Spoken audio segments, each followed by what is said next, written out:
that they are standing on the testimony of their lone witness, and that they will no longer present evidence on the matter, and that they are solely relying on the allegations of their complaint, insofar as Article 3 is concerned, plus the testimony of the witness. In this case, it is not a mere abandonment, it is a withdrawal. Because, Mr. President, Your Honor, the issues have been joined with 8 articles already. Now, there is a manner and procedure by which a complaint or pleadings can be amended. And in this case, since the issues have been joined, by leave of court. So, again, may I clarify? So it's withdrawal of the 5. So we won't have to vote on the 5 anymore. That's the position of the prosecution. No need to vote on the 5 other articles. That's clear. And our position, Mr. President, is that there's no amendment to the complaint. We are simply waiving a right to present evidence and, in effect, abandoning. Mr. President, Your Honor, you are not only waiving a right to present evidence, you have no more right to present evidence. Yes, we have no more right. We're abandoning it. Yeah, abandon. Abandoning, surrendering, withdrawing, dropping. Mr. President, may I know, again, this is for future impeachment processes. I hope it will not come anytime soon. But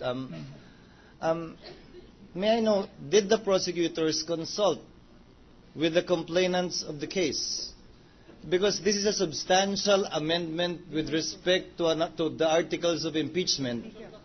And I heard the good gentleman yesterday when he was interviewed, he said he consulted with the Speaker of the House. May I know, because the prosecutors, the 11-man prosecution panel, merely represent the 188 complainants. In other jurisdictions, even a mere postponement of trial, the prosecutors consult the House. In this particular instance, may I know if, and they pass a resolution to that effect, may I know if there is such a procedure taken or undertaken by the panel of prosecutors? If it's a formal consultation with the 188 signatories, we did not. We consulted, for the record, the Speaker of the House and the Majority Leader, and we were given full discretion, blanket authority on how to present the case. It's a prosecutorial discretion.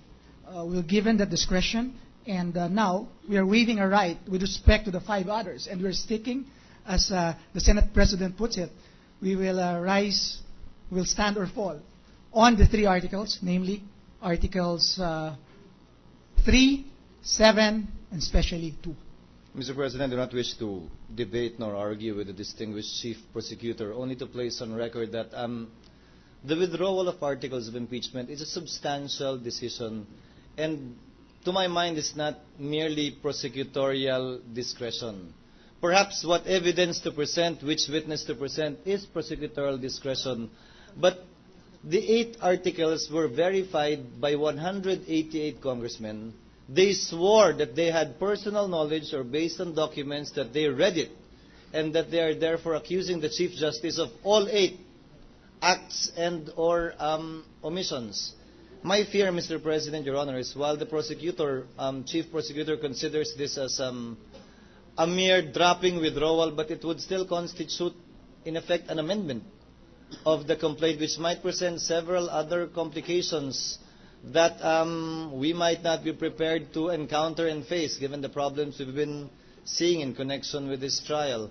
I just hope that that can be clarified in your motion and manifestation that you will file, Your Honor, so that everything we do here can be used as a good precedent for future impeachment cases and students of the law.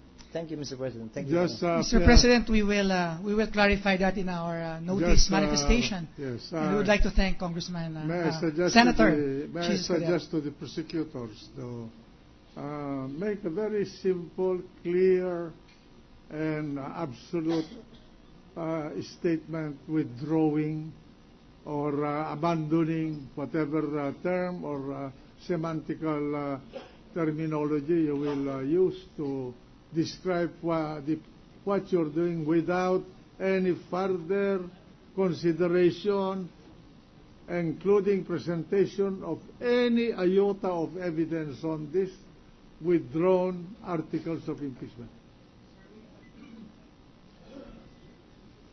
Mr. President, Yes. No, I just want to know the reaction of the... We will do that, sir. All right. Mr. We will make it very, very clear. Yes.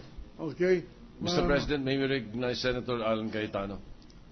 Mr. President, Kanina kanina po, Minority Floor. nabanggit ng Chief Prosecutor ni Congressman Tupas na sayang yung time ng court kasi kung matagal pa yung hearing.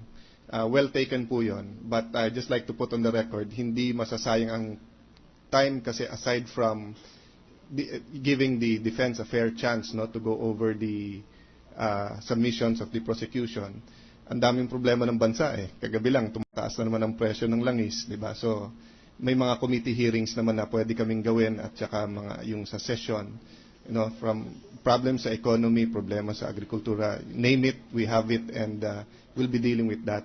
Ang question ko po, will the prosecution be needing time or will they still reply kapag if and when the prosecution, the defense submits some objections to you will submit on Friday, tama po ba? Tapos sila Wednesday.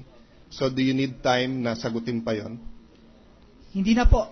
Pag nasubmit namin ng Friday yon, and we will submit it kung may opposition, then we'll submit it for resolution na. Because we're assuming na sa Thursday, makakapag-decide na po kami para mag-trial na ng Monday. But there's a big possibility na kung marami pong i-bring up ang depensa, kung 247 documents yan, matinding review at saka pag-uusap pa ang gagawin namin. So I just wanted to know whether so submitted nyo na as far as you're concerned kung ano ibibigay nyo sa Friday. Then we will deal with their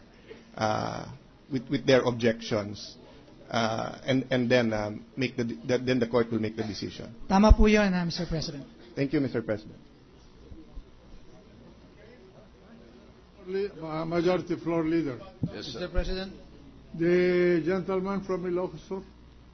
may we And then request, Senator Mr. President, there was a statement here earlier made by the good lady from Iloilo referring to the prosecution as gago.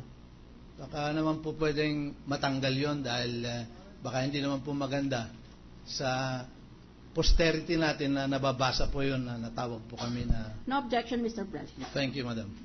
Thank you, Mr. President. All right. Mr. President, Strike the term G-A-G-O from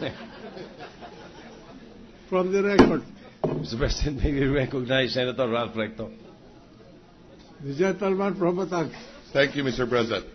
Mr. President, just a clarification. I heard earlier that we come back on March 12. Is that correct, Mr. President?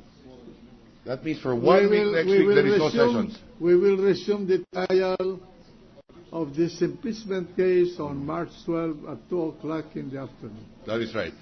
And that would mean, Mr. President, that we would have 2 session weeks left until March 23. Looking at the schedule of the impeachment court as well, and that of the Senate and the House of Representatives, we come back on May 7, if I'm not mistaken. And I've heard from the defense that they need something like 5 or 6 weeks to present their evidence in behalf of the defense. We cannot deny them that. Yes, I'm not denying them that, Mr. President. I'm just looking at the schedule of this impeachment court, and looking at that, then it is possible that we will not be through by June 7, Mr. President. Because we only have 4 session weeks left when we get back on May 7. So if we come back on March 12, we only have 6 session weeks left, Mr. President. Is it correct to hear from the defense that you would need something like 6 session weeks? I have not estimated yet, Your Honor, because that will depend on the developments after the striking out or the abandonment of the 4 impeachment articles, Your Honor. 5 articles. I only mentioned this, Mr. President, for the consideration of the impeachment court with regard to our schedule as well, so that all of us will know what is in store. So thank you, Mr. President. Thank you also. All right. The lady senator from Taguig. Mr. President, this is just a follow-through on the concern raised by Senator Miriam Defensor Santiago.